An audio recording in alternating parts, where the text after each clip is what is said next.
Welcome to WCBS880.com. I am Felix De Jesus, and you are watching Yankees Daily. This program is brought to you in part by Billy's Sports Bar and Lounge, the place to be before and after the... Well, the New York Yankees took some time today to give back to the community in the holiday food drive. Today, Alex Rodriguez, CeCe Sabathia, and the newest Yankee, Curtis Granderson, were here giving out food to some of the most needy in the Bronx. We also have the press conference of Curtis Granderson as the newest Yankee.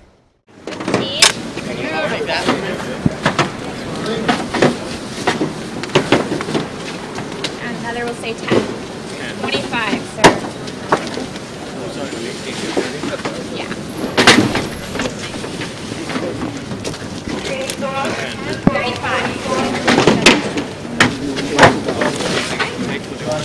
Yeah, so they're going to come back and get it. Great service. Great. Some pictures, sir?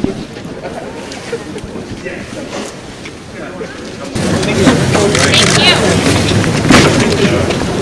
I just want to. Yeah, then they get it. I just want to buy some tickets. If you don't make a donation, $30. All right, so I need 120, so just 4. Okay. Ticket voucher. Yeah, with that food we buy, with the money we buy more food, and Why'd you give us the money out? Yeah, that's no problem. Yeah. So what do we do with the food? Get the food in the center? No. We all load up on the trucks. The trucks go to the army. We have about 12 churches that distribute food in the Bronx over the next few days. So we do about, last few years, about 70,000 times a year. I'm trying to get these strips. There you go. Thanks, A-Rod. All right, thank you. All right. Pitch you can hit, drive it, and sure enough, some get out of the ballpark. Curtis, Yankee fans are very familiar with you, obviously, playing in Detroit. You know, what can they expect from you now in a Yankee uniform? What are they going to see from you? Yeah, just to fit in, wherever it's at. If you need me to steal a base, I can go ahead and possibly be one of the guys to do that. Drive a runner in, do that. Play defense, do that.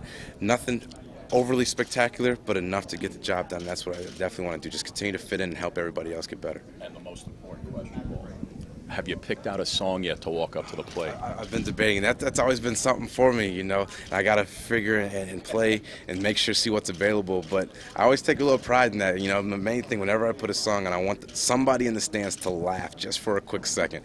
And whatever that happens to be, that's what I'm trying to work that tune in for a little bit. Nothing in mind right now? Not yet. I'm still trying to see exactly, you know. I got to get the right instrumental and something that's short but impactful. But again, someone laughs, goes, is he really playing that? You know, and that's it. That's all I want.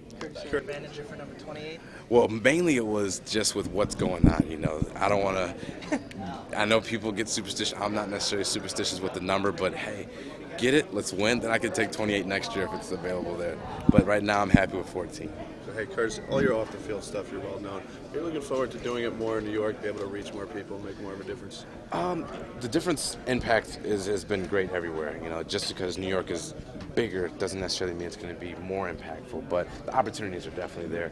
But first and foremost, again, the main thing is going to be to produce on the field, and then everything else is going to take care of itself. But the foundation, we've got off to a great start. We're going into our 3rd year now, and we're looking to continue to show the importance of education throughout the inner cities. And of course, New York, being the biggest city, has a lot of inner city schools that could hopefully benefit from our Grandkids Foundation, and we're looking to do a lot of great things moving forward. Your reputation speaks for itself. Do you embrace that whole situation? I just go out and just try to be me. You know, I never go in and practice a situation or try to be a certain way. This is just how I am, and I think that's what amazes a lot of people. They see me away from this without the jersey on. He's the same way, you know. He's approachable, he's nice, he talks this, that, and the other. You know, my family and friends are very important to me and always will be. I see him in the stands, I'm going to go talk to him. You know, that's just how I've been. So you're just a regular guy out to play That's baseball? it, you know. That's my job. My job's just a little different than yours. That's all it is. Excellent. Thanks. Curtis, any preference where you might want to live here in New York, or the guys told you anything? You know what? I haven't heard yet. I'm still trying to figure it out. There's a couple things I'm considering, but really not sure yet. You know, do I bring a car? Do I not bring a car? Am I going to have somewhere to park? Am I not? Do I get a small place or a big place? Going from paying, you know, a lot lower in Detroit to that same price not get me the same thing here in New York is something to consider, because I'm very frugal when it comes down to it, and just because the place is nice doesn't necessarily mean I want to throw all my money away just to pay some rent. Describe a little bit the feeling of when you hit center field the first day. Oh man, I think there's going to be 2 things that are going to be dramatic. One, the first game is in Boston, you know, and it's possibly going to be the Sunday night ESPN opener. So that's going to be exciting and crazy, all wrapped up into one. Then when we finally come here, and I haven't looked at the schedule in detail, but whenever that day is, it's going to be just as exciting and just as intense to get a chance to take the field and finally catch a ball here in Yankee Stadium wearing the Yankee jersey, because I've done it on the visiting side, and which seems like would be more pressureful, but actually is a little easier to come in. But now with this, there's always going to be a little pressure because everything's going to be a first. So I got to knock all those firsts out of the way. The guys we have already. Is there anything new right now on the Johnny Damon front? Nothing to report. I've been in contact with Scott Boris's representative, and from the beginning and through yesterday, to be honest. So, I know what their position is, and they've conveyed that, and we've talked about where our position's at, and so that's what you do. You stay engaged with the free agent market, you stay engaged with the general managers on the trade market, and then and you either get through something or you don't. We have currently Andy Pettit and a trade of Curtis Granderson to show for our efforts, and everything else has been quiet. Talk about losing Matsui, signing with Anaheim. Yeah, he's going to be sorely missed. He was a great Yankee, and as far as we're concerned, he'll always be a Yankee no matter what uniform he's wearing. But we got the phone call on Sunday night. They were forced to make a decision with the deadline, and we weren't prepared to move that quickly. And as we were assessing, all of the options that we had in front of us, so we asked him, hey, if you can wait, there's still an opportunity, but we're not prepared to move yet, and they didn't want to wait, which I respect and understand. And so he's an Anaheim Angel, and we'll have to compete against him now. Are there still? Brian, taking into consideration the Granderson move, if the payroll goes down this year, has it been a great off season?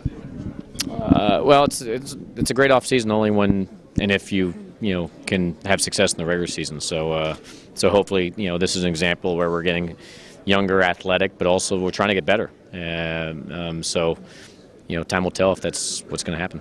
Are you happy if the season were to start today, or there's still some tweaking to be done? No, I'd like to add more if I can. I think we got a terrific team, but I don't think we're perfect, and we'll never be perfect. But we'll continue to try to address the areas of perceived need. But being able to do so remains to be seen. Happy holiday. Thanks, man. You too. To you in part by Billy's Sports Bar and Lounge, the place to be before and after the game. Thanks for being with us.